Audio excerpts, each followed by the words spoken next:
Unity Matters.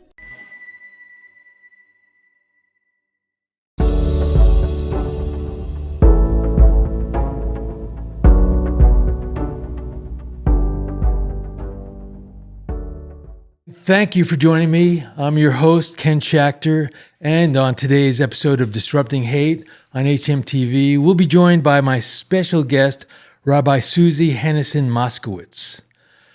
Rabbi Moskowitz is the senior rabbi at Temple Beth Torah, a Reform congregation in Melville, New York.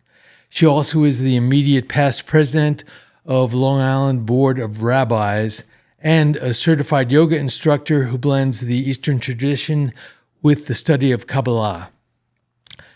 So thank you for joining us, first of all, and tell us something about your background, where you're from, what kind of path led you to the clergy. Well, thank you for having me here. This is really lovely, and I'm excited. I grew up in Baltimore and went to Baltimore Hebrew congregation where we were very active.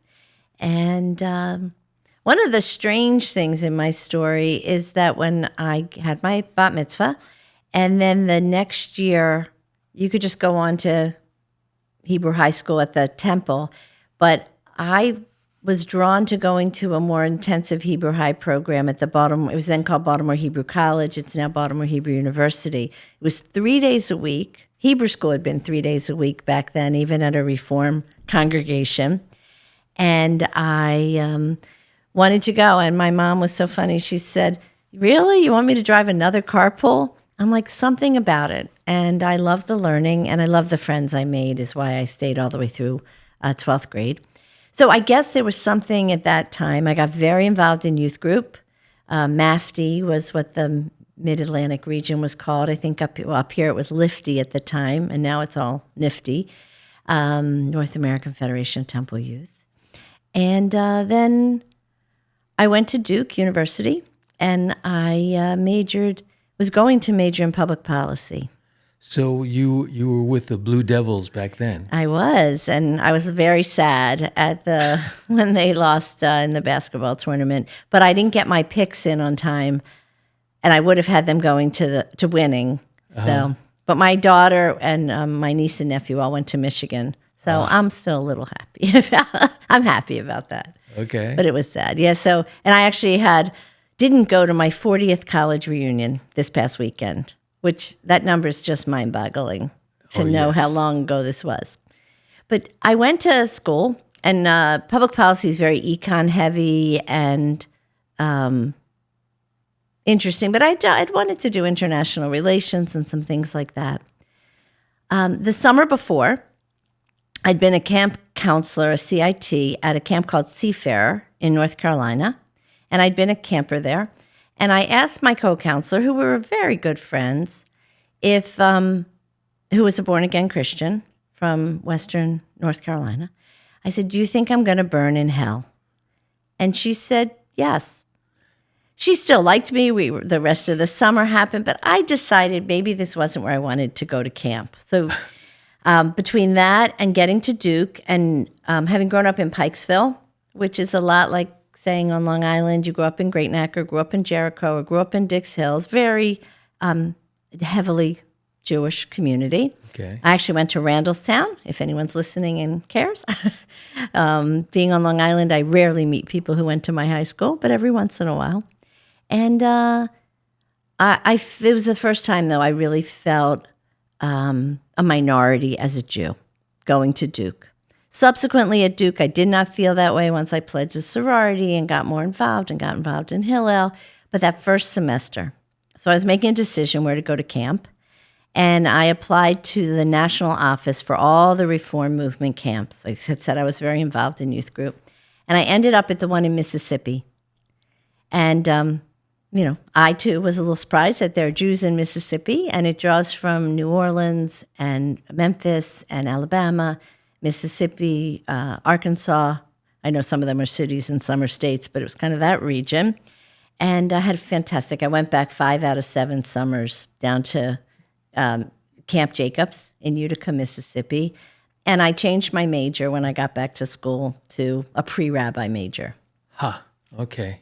Who knew? Yeah. I I had to create the major. It didn't okay. exist. But I had no idea about Mississippi, so that's very interesting. The one thing that strikes me is that I gather that your husband is a rabbi as well. I'm assuming also with a Reformed congregation. I'm just fascinated at the idea of having a two-rabbi household. What's the dynamic? How do you settle arguments? I mean, do you ever cite the Talmud or something like that to when you're trying to decide, whether to get a new couch or something? Well, we haven't done that yet, but we did meet in Jerusalem the first year of rabbinical school, and some people had told us to look for each other, and we did, and we said hi, and we were both interested in other people, and that was July, and then about November, we started dating. In my class at HUC, there were 43 people at the Hebrew Union College, and some were cantors, some were educators, some were rabbis. 6 rabbinic couples came out of my class. So I guess you put a lot of 20, 30-somethings together in a intense environment, that might happen. And as far as I know, everybody's still married or all but one. So that was a good track record. We have decided, as you can tell, I'm at Temple Beth Torah, as you said, and he's at Congregation Lador Vador in Oyster Bay. And one of the things that we think has been good for our marriage is we don't work together. We're both leaders, and we both are strong opinions, and we do great parenting together and running a house together, but I don't think we would do great working in the same synagogue. I think that could be true of a lot of couples. So yes. Yeah. So it's been fun. We have different areas of expertise, though. So when I have a question about what's going on in Israel or explain how the elections are going to affect something, or he's really so well read and an expert on that. And I've done a lot of work with women's groups. You mentioned the Kabbalah yoga. I've kind of shifted and calling it Torah yoga, but combining yoga and Judaism. Yeah, how does that fit into Jewish spiritual tradition? And well, one of the explain things that. Judaism doesn't have, in the way some other religions do, is a physical component. I mean, we think of people shuckling while they're praying or bowing, and there's certain prayers where we bend our knees and bow, but it's not like Muslim prayer, where you're down on the floor, or Hindu rituals, which have the yoga component. And I have found it to be an amazing boost to my Jewish practice. That I'll both the Sanskrit scriptures were written down and the Torah were written down. Our stories start about 5,000 years ago, and then they were written down about 2,500 years ago. So there's similarities in, I guess, just evolution of language and recording things. Torah verses are often short and sweet, especially the rabbinic rabbinic teachings post the Torah. And Sanskrit verses are usually short and sweet and need interpretation. Okay. So there's like a lot of similarities. Things like there's a concept in yoga of shavasana, which is lying down. It's called corpse pose, and you rest. That you do the work and then you rest. And I'll give my daughter, when she was a teenager, credit. She said, "Oh, shavasana, that sounds just like Shabbat." Our day of rest, right? After hard work all week, and we rest. It also amplified the concept of oneness. I was learning about it from a Hindu spiritual perspective, about being one with the universe. And I had never thought of the Shema Yisrael Adonai Eloheinu Adonai Echad as that same kind of oneness. I'd studied it intellectually. I knew different meanings for and interpretations of Echad, but I'm like, wow, every prayer service we have, we connect to that concept of oneness. Mm-hmm. So I am able to find so many similarities or teachings. Passover's about freedom. about moving from one place to another, as we just commemorated. And yoga is about twisting yourself into tighter poses where there's stress, where there's a sense of binding. It's one of the definitions of yoga. And then opening up to create more openings for passages, for air to flow, for prana to flow in your body, much like that sense of freedom in the desert and getting across the Red Sea. So there's ways to connect it to prayer.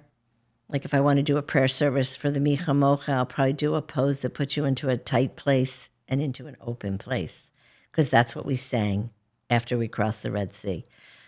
Once you start looking, there are so many connections. A lot of parallels. And how does your congregation respond? Like have you found some avid yoga practitioners? I would say if you would have told me 35 years ago, when I started in the rabbinate, that I would be leading meditation from the Bima or teaching a Torah yoga class or taking a moment of breathing, I would have been so uncomfortable. I wouldn't have believed that I would be doing this. And now it's second nature. The congregation, we don't do it all the time. I have a regular class I teach on Friday mornings on Zoom. But it's just accepted. Oh, of course, Rabbi Moskowitz has her Torah yoga class. Or, of course, we're going to take a moment to breathe, or we're going to do a gratitude practice from the Bima. And I don't think that's unique to me. I think Judaism and the way we practice it in synagogue worship has changed. And I was able to be on that trajectory as well. Okay, well, the name of the podcast is Disrupting Hate, and as it happens, we're recording this a few hours before the sundown that begins Yom HaShoah, marking Holocaust Remembrance Day. And there is a new annual report from Tel Aviv University that found a sharp increase in violent anti-Semitic incidents worldwide.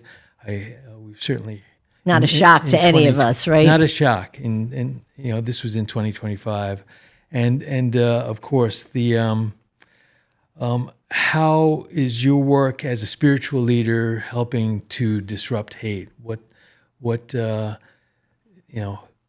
I know there's no silver bullet because I've asked many people, even on this podcast, and this is one everyone Jews around the world are grappling with this.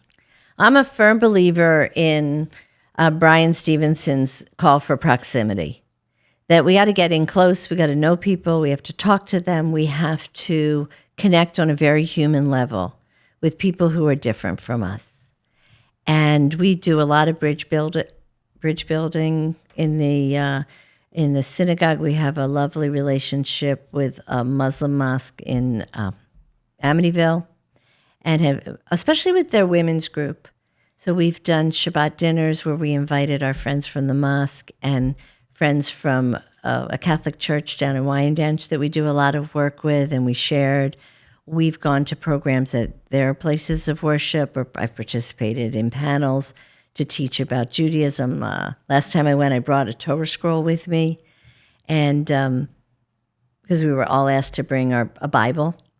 And I thought, and I brought a Bible too, but I brought the scroll, and people came over and asked questions, and with real curiosity, not with any kind, well, they had invited me there, but it was just so welcoming and curious. There was no hate, no derision. It was really positive. And I've gotten involved with the Huntington Interfaith group.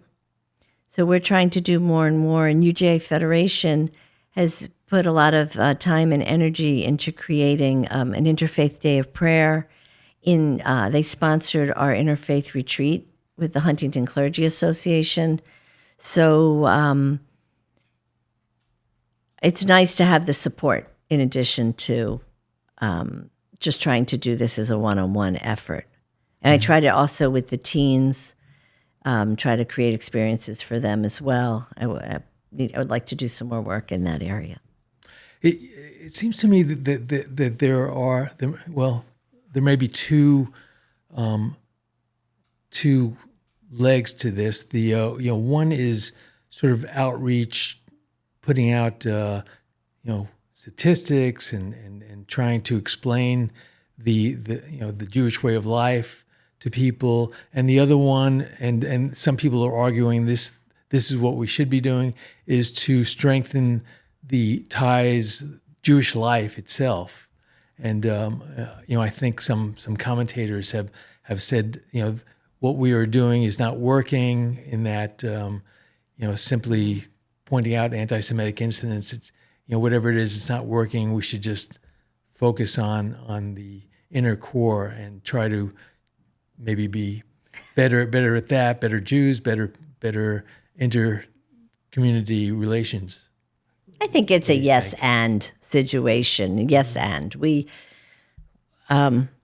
need to do both. If we're not proud of who we are, if we're not teaching our kids and our teens and our parents of our families and our adults in the congregation to be proud Jews, to understand more, to understand our history, the parts that are easy to fathom and the parts that are harder to assimilate. If we're not proud of being Jewish, it's going to disappear. So we have to find that connection. So I think we just have to do both simultaneously. If all we did was outreach to other groups, we wouldn't have something to outreach about if we didn't have a proud core group. Mm-hmm. So I agree with you. But I don't think it's either or. I think we just need and both. And what about handling people who express hateful views? Is it better to engage them or isolate them? And I imagine there must be a spectrum, because some people are farther out on the hatred scale than others. So generally non-Jews who attack the... Yeah. I think it depends whether they're violent or not. If there's violence, whether it's violence to a sign outside the building, like a graffiti, to the horror that happened at Temple Israel in Michigan. My brother-in-law is also a rabbi, and he's also in West Bloomfield, but not at that synagogue, at a neighboring synagogue. But if we're all dear friends with some of the rabbis there and some of the people who go to that synagogue. When I heard the commentator on the news saying, well, it's an Israeli temple, right? First of all, there's no excuse if it was an Israeli temple, right. But they didn't understand that a place called Temple Israel is just a long-standing Jewish name for a place of worship, it's connected to Israel, but no more than any other synagogue is. Also, I think an issue might be explaining what Israel means to Jews. What exactly is the relationship between this country out there in the Middle East and the Jewish population in the U.S. and around the world. Right. Why do we love Israel? Why is it a second home? Why is it a place where we say our and we when we talk about Israel, not them? It is a hard concept to understand. So many people have fled their homelands or left a place. So we have a unique situation where we can live here and be fully American and have a deep love of Israel. What about kids, teenagers and younger, who are growing up in this world? And also I think of my adult age kids. How can we help them deal with this new era? I feel like we were in kind of a post-war bubble when I grew up, when there was relatively, there was certainly anti-Semitism, but not a lot of overt anti-Semitism in this country. But what about the next generations? And I do worry about them. How can we prepare them? What a great question. It really is the $1 million question of how can we teach a pride in Judaism, a fearlessness in Judaism, to live your life loud and proud. But do you wear a Jewish star necklace when you're traveling abroad? Do you wear a Jewish star necklace when you're walking in New York City? I know I went to Morocco recently, where, by the way, they love Jews and they love Israelis. We had Israeli guides. Our guides, when they showed up, people were like, we miss our Israeli tourists. We miss you. But because of the king, there is a real warmth there. And I felt very, very comfortable and safe, even telling like a taxi driver that I was Jewish, which I don't know if I would do that in New York City these days. So I think you're bringing up such an important point. Like, how do we live loud and proud and safe? Here we are. We're podcasting from Glen Cove, New York, on Long Island. You have your congregation on Long Island. In a suburban community like this, some might assume that hate is a distant problem. Are people missing something? Are there issues locally in the suburban comfort zone? I would have to say yes. There are definitely issues. And I've heard of graffiti on signs that say we stand with Israel or have Israeli flags on them. Our sign also says we pray for peace. I don't know how somebody can graffiti a sign that says that. Yeah, but if it can happen in Temple Israel in West Bloomfield, if it can happen on Bondi Beach, Bondi, one of my congregants is from there, and she said it's the safest place in the world. They don't even have guns in Australia, and it happened there. And we've upped our security. We have more people joining our security committee. We're trying to be responsive to the families. So I'm not a panic person. I don't see anti-Semitism under every rock and every stone. But I'm also not going to bury my head in the sand and say it's not happening. And we're going back to Yom HaShoah, and I've been thinking about the people who left in 1933, who left Germany, the people who never left because it was way too late before they realized this was really a serious catastrophe that was going to happen. So I wrestle with not wanting to be someone who waits too long, but I also think we still are living in the United States of America where the government is not persecuting us, and we can build on the good. We can build on the interfaith communications relations. We can build on teaching our kids to be proud to be Jewish and our adults. But we can't bury our heads in the sand. And this is a tough question. What will the situation be for the Jewish community in 10, 20 years? Like looking in your crystal ball, and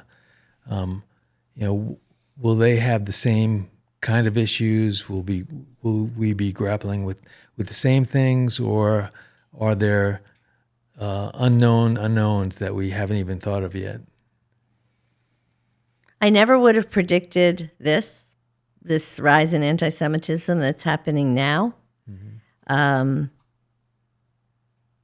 I, too, like you, was a product of a golden age, it seems, that we didn't know would not be a golden age, that it was finite.